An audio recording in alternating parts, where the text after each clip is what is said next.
도망치려던 불장어가 장기 손상. 불장어 외엔 아무것도 모르는 상황. 헤일과 대영, 자영은 불장어의 사진에. 헤일은 박 대장과 부하들. 헤일은 전투태세로 임하는데 사회 불장어 이용에 꼬리 잡은 헤일, 홍식이 감시망에 걸렸다.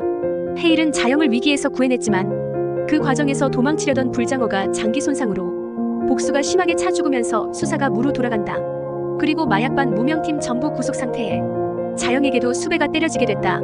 현 상황에 혼자 움직일 순 없는 노릇이니 자영은 어쩔 수 없이 같이 움직이게 되고 불장어 외엔 아무것도 모르는 상황에 불장어가 죽은 걸 아는 건 새뿐이니 그걸 떡밥으로 이용하자 의견을 모은다.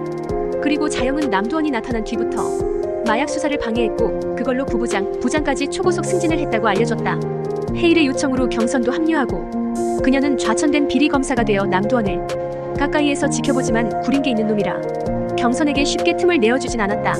그래도 경선이 오면서 자영의 수배를 풀어 손발을 자유롭게 해준다.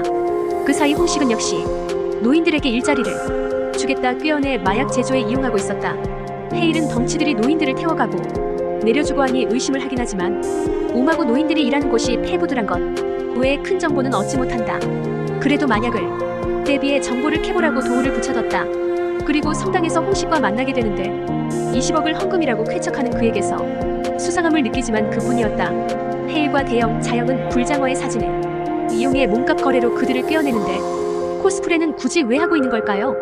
코믹 기반의 드라마라곤 하지만 뭔가 더 과해진 건 기분 탓인지 헤일은 박 대장과 부하들을 걷더니 박살내어 다른 경찰들에게 인계한다. 하지만 김홍식이 그들을 그리 쉽게 잡아가게 두지 않고 다른 부하들을 보내는데 물 건너온 부하들과 싸워도 헤일은 거뜬하다는 걸 증명해 보였는데 그놈의 다발성 경화증이 말썽을 부린다. 마지막 한 방을 앞두고 머리에 통증이 팝콘 가지고 싸움 구경 온 미친 홍식이가 눈치챈 건 아니겠지. 여튼 홍식이는 헤일이 성당에서 봤던 신부란 걸 알아본다. 잠시 주춤했지만 다시 정신을 가다듬은 헤일은 전투태세로 임하는데 지옥행 하이패스 4장 추가가 나요. 이 영상이 즐거우셨다면 구독과 좋아요로 다음 소식을 놓치지 마세요.